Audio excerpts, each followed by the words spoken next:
નમસ્કાર દર્શક મિત્રો, હું આપની સાથે છું રાખી અંજારિયા. સ્વાગત છે આપનું કચ્છ ઉદય ટીવી ન્યૂઝમાં. તો દર્શક મિત્રો, જોઈએ આજના સમાચારો વિસ્તારપૂર્વક. અંજાર તાલુકાના મેઘપર બોરીચી સીમ અંજાર ગડપાદર ધોરીમાર્ગ પર ટ્રકના પૈડા અચાનક નીકળીને ટાયરનું પંક્ચર બનાવતા શંભુલાલ માધુજી મીણાને લાગતા વ્યક્તિનું મોત થયું હતું. અંજારના વીડીમાં શ્રીરામ ઇન્ફ્રાસ્ટ્રક્ચર વાડામાં કામ કરનાર ફરિયાદી રાહુલ કુમાર શ્રીભજન ખારવાર વાડામાં હતા ત્યારે બનાવ બન્યો હતો. અજાણ્યા વાહનોમાંથી પૈડાનો જોટો નીકળતા શંભુલાલ સાથે અથડાયા હતા, જેથી તેને ગંભીર ઇજાઓ પહોંચતા સારવાર અર્થે લઈ જવાયો હતો, જ્યાં ફરજ પરના તબીબે મૃત જાહેર કર્યો હતો. બીજી તરફ અંજાર ગાંધીધામ હાઈવે પર અકસ્માત સર્જાયો હતો. ફરિયાદી મૂળ બિહારના મોહમ્મદ જમાઉલ્લાહ મોહમ્મદ ઇકરામ અંસારીના જણાવ્યા પ્રમાણે મૂળ બિહારના હાલે મેઘપર બોરીચીમાં રહેતા એમડી સબ્રેજ જાવેદ બાઇક ચલાવતા હતા. આગળ જતા ટ્રકના ચાલકે બ્રેક મારતા બાઇક ચાલકે બ્રેક મારી હતી, જેમાં બાઇક સ્લીપ થઈ હતી, જેથી ફરિયાદીને શરીરે ઈજાઓ તેમજ ચાલક એમડી સબ્રેજને ગંભીર ઈજાઓ થતા મોત થયું હતું, જેથી અંજાર પોલીસમાં ગુનો દાખલ કરાયો છે. આ તરફ બેરાજામાં આવેલી સોલાર કંપનીમાં ફોર્કલિફ્ટ મશીનના ઓપરેટરની બેદરકારી થકી માલ ઠાલવવા દરમિયાન બનાવ બન્યો હતો, જેમાં ગજોડના ભાવેશ મહેશ્વરી નામના યુવાનનું ગંભીર ઇજાના કારણે મોત નીપજ્યું હતું. ગજોડના મણજી મહેશ્વરીએ પ્રાગપર પોલીસ મથકે ફરિયાદ નોંધાવી હતી. મશીન ઓપરેટરની બેદરકારી થકી બૂમ છટકતા ભારે માલ ભાવેશ પર પડતા ગંભીર ઇજાઓ થવાના કારણે મૃત્યુ નીપજ્યું હતું, જેથી ઓપરેટર વિરુદ્ધ પ્રાગપર પોલીસે ફરિયાદ નોંધી તપાસ હાથ ધરી છે. જ્યારે મુન્દ્રામાં દિન પ્રતિદિન અકસ્માત વધી રહ્યા છે, ત્યારે વધુ એક બનાવ રાસાપીર સર્કલ નજીક સામે આવ્યો હતો. ફરિયાદી અંજારના રાજા રબારીના જણાવ્યા મુજબ તેમના ભાઈ બાઇક લઈને નોકરી પર જતા હતા, ત્યારે પૂર ઝડપે આવેલા ટ્રેલર ચાલકે પાછળથી ટક્કર મારી હતી, જેમાં ગંભીર ઇજાઓ પહોંચતા સારવાર દરમિયાન મોત થયું હતું. અકસ્માત સર્જી નાસી જનાર ટ્રેલર ચાલક સામે ગુનો દાખલ કરવામાં આવ્યો હતો. નખત્રાણા તાલુકાના વિગોડી ગામમાં મંગળવારે સવારે આધેડની લાશ મળતા હત્યાની આશંકા વ્યક્ત કરવામાં આવી છે. આ બાબતે નખત્રાણા પોલીસમાંથી મળેલી વિગતો મુજબ ફકીર મામદ નોડેની લાશ મળી હતી. તેમના દીકરાએ પોલીસમાં જાણ કરતા ટેલિફોન વર્દી નોંધી આગળની તપાસ શરૂ કરવામાં આવી હતી. બોથડ પદાર્થ વડે માર મારી હત્યા કરવામાં આવી હોવાની આશંકા વ્યક્ત કરવામાં આવી છે. પોલીસે લાશનું પીએમ કરાવી હત્યાની ફરિયાદ નોંધવાની કાર્યવાહી હાથ ધરી છે. હત્યાનો બનાવ પ્રકાશમાં આવતા વિગોડી સહિત નખત્રાણા પંથકમાં ભારે હાહાકાર મચી ગયો હતો. આ શખ્સની હત્યા કોણે અને કયા કારણોસર કરી તેની તપાસ હાથ ધરવામાં આવી છે. હાલે લોકો પોલીસ તપાસમાં શું બહાર આવે છે તેની રાહ જોઈ રહ્યા છે. જિલ્લામાં દારૂબંધી હોવા છતાં અવારનવાર લાખોનો શરાબ પકડાયો છે, ત્યારે મુન્દ્રા તાલુકાના મોખા નજીક 2,80,000નો દારૂ પકડાયો હતો. આ સાથે 2 યુવકની ધરપકડ કરવામાં આવી હતી. પ્રાગપર પોલીસ સ્ટેશનમાંથી મળતી વિગતો મુજબ મોખા ગામથી પીસીબીએલ કંપની વચ્ચે નર્મદા પાણીની કેનાલ પર કાર્યવાહી કરાઈ હતી. પોલીસે બાતમીના આધારે સ્વિફ્ટ ગાડી અટકાવી હતી, જેમાંથી દારૂ અને બિયરની બોટલો મળી આવી હતી. ગણતરી કરતા હેવર્ડના 71 બિયર, રોયલ સ્ટેક સુપિરિયર વિસ્કીની 119 બોટલ, રોયલ ચેલેન્જર ફાઇન રિઝર્વ વિસ્કીની 59 બોટલ, ઓલ સીઝન ગોલ્ડન વિસ્કીની 24 બોટલ મળીને કુલ 2,80,620નો શરાબ કબજે કરાયો હતો. આ સાથે વાહન, મોબાઈલ મળી 5,10,000નો મુદ્દામાલ કબજે કરવામાં આવ્યો હતો. પોલીસે ગાંધીધામ ગણેશનગરના રવિ રામજી ઉર્ફે બુધાભાઈ રોલા અને નીતિન ઉર્ફે ભાવેશ ડોરિયાની અટક કરી હતી. આ દારૂ ગણેશનગરના શૈલેષ અર્જુન કન્નરે આપ્યો હોવાનું સામે આવ્યું હતું. પોલીસે ત્રણેય સામે ફરિયાદ નોંધી આગળની તપાસ હાથ ધરી છે. બીજી તરફ ભચાઉ તાલુકાના જૂના કટારિયા ગામે લાખડીયા પોલીસે તપાસ કરીને સ્વિફ્ટ ગાડીમાંથી 1.5 લાખનો દારૂ શોધી લીધો હતો. આરોપી હીરા ભરવાડે ગેરકાયદે રીતે દારૂ મંગાવી સ્વિફ્ટ ગાડીમાં રાખ્યો હતો. આ ગાડીમાંથી દારૂની 216 બોટલ કિંમત ₹1,51,200નો મુદ્દામાલ પકડાયો હતો. હીરા ભરવાડની ધરપકડ કરી પૂછપરછ કરતા આ દારૂ રાપર બાલાસરીના ભગવાન ભરવાડે આપ્યો હોવાની હકીકત જણાવી હતી. બંને સામે લાકડીયા પોલીસમાં ગુનો દાખલ કરી શરાબ, ગાડી સહિતનો મુદ્દામાલ કબજે કરાયો હતો. સામખિયાળીમાં આવેલી ગેલન્ટ કંપનીની કોલોનીમાં ચોરીનો બનાવ સામે આવ્યો હતો. અહીં આવેલા 3 રૂમમાં રાત્રિના સમયે તાળા તોડી ચોરી કરવામાં આવી હતી. કુલ 1,92,000ની મત્તા તફડાવાઈ હતી. મળતી વિગતો મુજબ ફરિયાદી મૂળ બિહારના હાલે સામખિયાળીમાં રહેતા સમરેશ કુમાર ચોરસિયાના જણાવ્યા પ્રમાણે તેઓ સિક્યુરિટી ઓફિસર છે. તેમની સાથે કંપનીની કોલોનીમાં રહેતા અને કંપનીમાં કામ કરતા કર્મચારીઓના ઘરે ચોરી થઈ હતી. ઈ અને બી બિલ્ડિંગના મકાનના તાળા તોડી 4 સોનાની રિંગ, સોનાનું મંગલસૂત્ર, બંગડી રિંગ, ચાંદીની નાની મોટી ઝાંઝરી, કડા, બ્રેસલેટ, સિક્કા વગેરે મળી 1,92,480ની ચોરી કરાઈ હતી. કંપનીની કોલોનીમાં ચોરીનો બનાવ બનતા પરપ્રાંતીય કામદારોમાં ઉચાટ ફેલાઈ ગયો હતો. સામખિયાળી પોલીસે ગુનો દાખલ કરીને તપાસ હાથ ધરી છે. હાલમાં વિવિધ લોભામણી લાલચ આપી લોકોને શીશામાં ઉતારવામાં આવતા હોય છે. પહેલા ઓછા દરે લોન આપવાનું કહી દસ્તાવેજો મેળવી બાદમાં ઠગાઈ કરવામાં આવતી હોવાના કિસ્સા બની ચૂક્યા છે. ગાંધીધામમાં આ પ્રમાણે પહેલા પોલિસી ઉતારો તો લોન થઈ જશે તેમ કહી 6 પોલિસી ઉતારી લોન ન થતા અંતે નિવૃત્ત દ્વારા કાયદાકીય મદદ લેવામાં આવી છે. અંતરજાળમાં રહેતા 61 વર્ષીય ગુણવંત પરમારે ફરિયાદ નોંધાવી હતી, જેમાં જણાવ્યા પ્રમાણે આરોપી રોહન શુક્લા અને મનીષ અગ્રવાલે પોલિસી ઉપરથી મોર્ગેજ લોન કરાવવાનું કહ્યું હતું, જેથી ફરિયાદી અને તેના દીકરાની 6 પોલિસી ઉતારી કુલ ₹7,40,935 નું રોકાણ કરાયું હતું. આ પોલિસી પર મોર્ગેજ લોન ન કરાવી આપી ઠગાઈ કરી હતી. ફરિયાદીએ જ્યારે વળતર માંગ્યું ત્યારે અવારનવાર રિફંડ મળી જશે તેમ કહેવામાં આવ્યું હતું, પરંતુ રૂપિયા ન મળતા અંતે આદિપુર પોલીસમાં બંને જણા સામે ગુનો દાખલ કરવામાં આવ્યો હતો.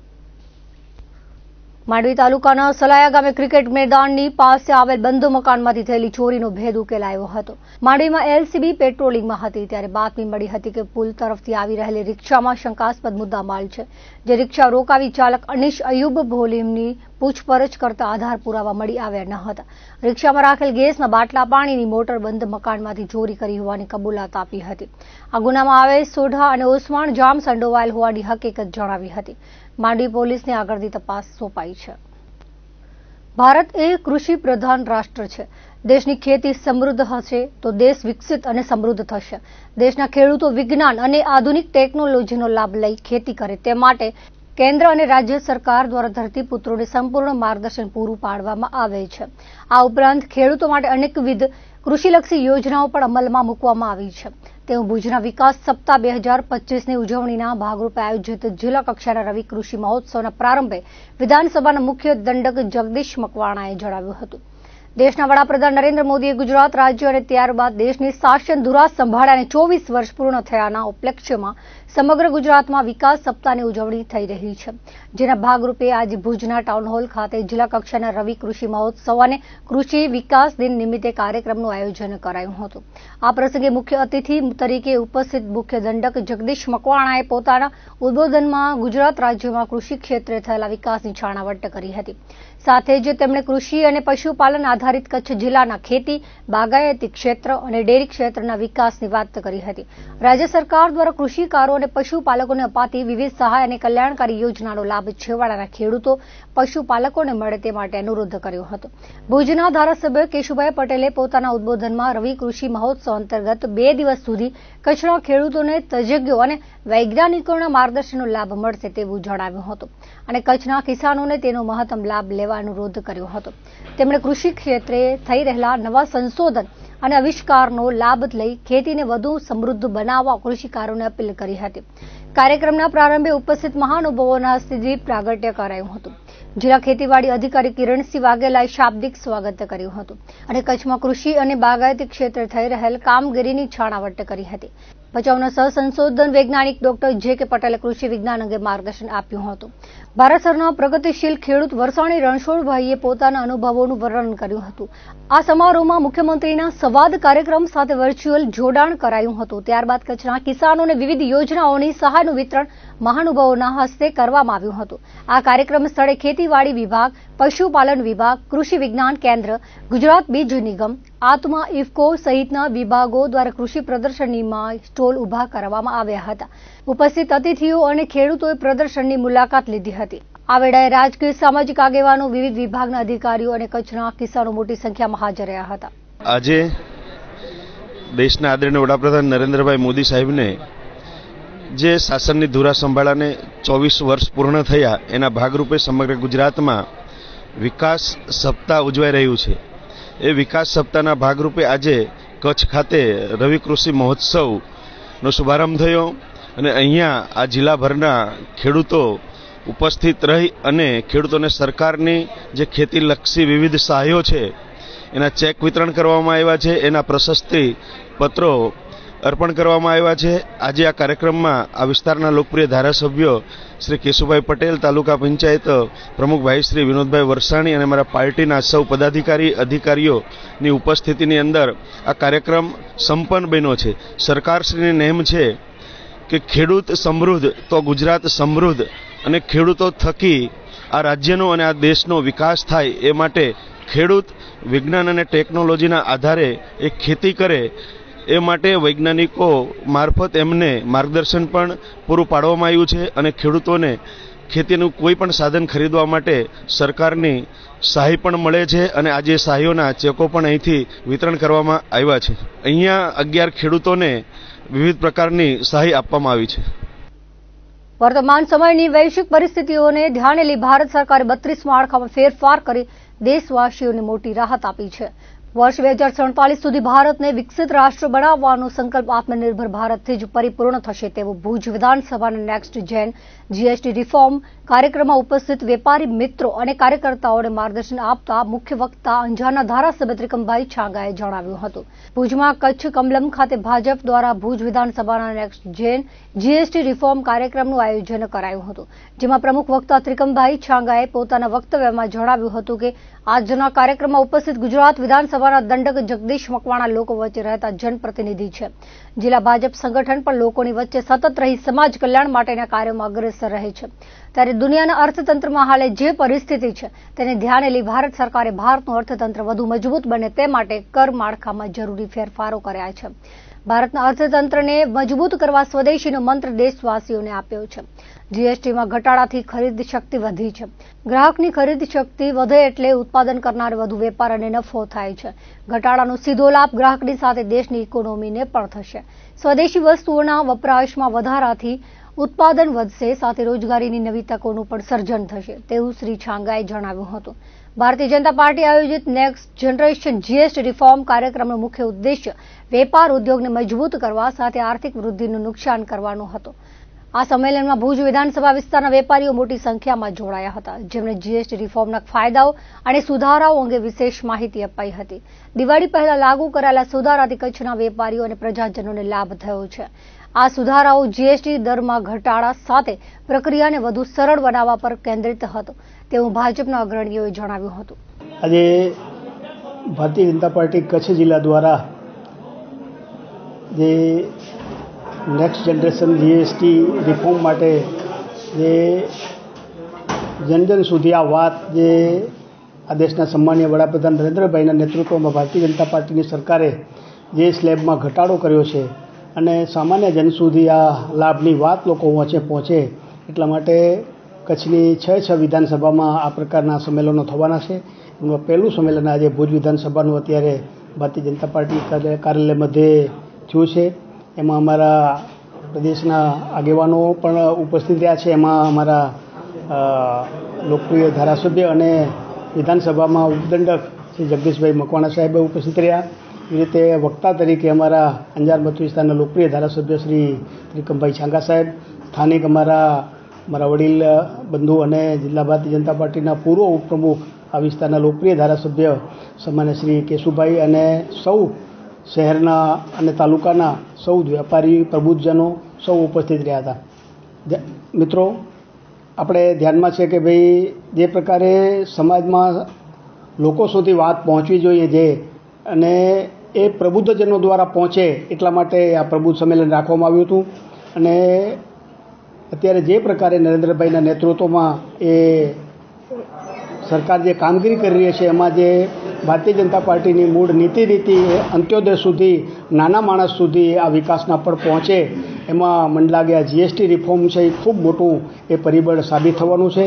જન સુધી આમનો લાભ પણ મળવાનું છે. ત્યારે આપના માધ્યમથી હું સૌ એ પ્રબુદ્ધજનોને તમને પણ વિનંતી કરું છું કે આપના માધ્યમથી આ લોકો સુધી વાત પહોંચે કે ભારતીય જનતા પાર્ટીની કેન્દ્રની સરકારે આ જીએસટીમાં સુધારો લાવીને નાના અને ગરીબ વર્ગને ખૂબ મોટો લાભ એ થવાનો છે અને આ વાત લોકો સુધી પહોંચે એટલા માટે આ પ્રકારના પ્રબુદ્ધ સંમેલનનું આયોજન કરવામાં આવ્યું હતું. વૈશ્વિક બજારોમાં સોના અને ચાંદીના ભાવ હાલે સર્વોચ્ચ સપાટીએ પહોંચ્યા છે. તેવામાં આજે દીપોત્સવી પર્વ પૂર્વે પુષ્ય નક્ષત્ર હોવાથી કચ્છની સોના ચાંદીની બજારમાં ગ્રાહકોની ચહલ પહલ જોવા મળી હતી. ભુજના મોમાઈ જ્વેલર્સના મહેશ રાજગોર, કેસી જ્વેલર્સના ચંદુલાલ ગઢેચા, મેસર્સ જેઠુભાઈ વેલજી એન્ડ સન્સના ચંદુભાઈ સોનીએ જણાવ્યું હતું કે સોના ચાંદીના ભાવ ઊંચા હોવા છતાં કચ્છીજનોએ નાની મોટી ખરીદી કરી સુકન સાચવ્યું છે. ખાસ કરીને લાઇટ વેઇટ અલંકારો, સિક્કાઓ અને ચાંદીની મૂર્તિઓની સારી ઘરાકી જોવા મળી હતી. આજે પુષ્ય નક્ષત્ર છે. સોનું ખરીદવા માટે ઉત્તમમાં ઉત્તમ દિવસ છે. પુષ્ય નક્ષત્રનું મુહૂર્ત કાલે 15 તારીખ બપોર સુધી છે. આજનો દિવસ એટલે સોનું ખરીદવા માટે ઉત્તમમાં ઉત્તમ દિવસ છે. આપની સમૃદ્ધિમાં વધારો કરવા માટેનો ઉત્તમ દિવસ કહેવાય.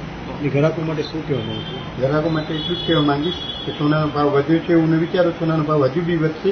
સોનું જે ભાવે ખરીદતો એ ભાવે સસ્તું છે એમ સમજીને સોનું ખરીદો. અત્યારે પુષ્ય નક્ષત્ર દિવસે કાલથી જે સ્ટાર્ટ થાય છે એમાં અત્યારે ગ્રાહક ભાવના હિસાબે ખાલી શકન પૂરતો લેવા માટે નીકળશે, ગ્રાહકી દેખાશે એવી લાગે છે. બીજું કે અત્યારે ઓલ ટાઈમ ભાવ અપ ઉપર જ છે, ગોલ્ડ અને સિલ્વર બને. ધનતેરસના પણ કસ્ટમરો નીકળશે શકન માટે કે થોડુંક લેવા માટે. પછી આવનારા દિવસોમાં દિવાળી પાછળ લગ્નની સિઝન પણ ચાલુ થાય છે, તો આ સિઝનમાં પણ અત્યારે કસ્ટમરો લેવા માટે ભાવ માટે વાટ જોઈ રહ્યા છે કે થોડુંક ડાઉન થાય તો અમે એ પ્રમાણે ખરીદી કરીએ. અત્યારે બધું new generation light weight jewellery વધારે પસંદ કરે છે, એ પ્રમાણે અત્યારના ભાવ પ્રમાણે પણ લાઇટ વેઇટ જ્વેલરી વધારે પ્રમાણમાં ચાલુ છે. દીપોત્સવીના તહેવારોને આડે હવે ગણતરીના જ દિવસો બાકી રહ્યા છે, ત્યારે તહેવારોના દિવસોમાં શહેરના મુખ્ય માર્ગો અને બજાર વિસ્તારોને સ્વચ્છ રાખવા ભુજ નગરપાલિકા દ્વારા રાત્રિ સફાઈ શરૂ કરવામાં આવી છે.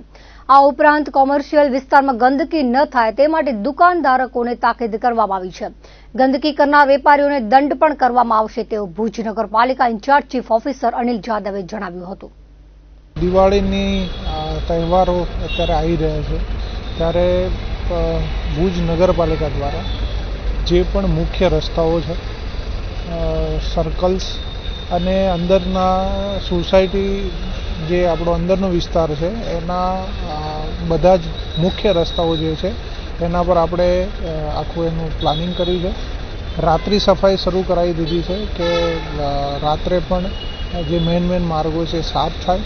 જેટલા પણ ન્યુસન્સ પોઈન્ટ છે એને આપણે અત્યારે આઈડેન્ટિફાઈ કર્યા છે અને એ ઓછામાં ઓછા કચરો આવે.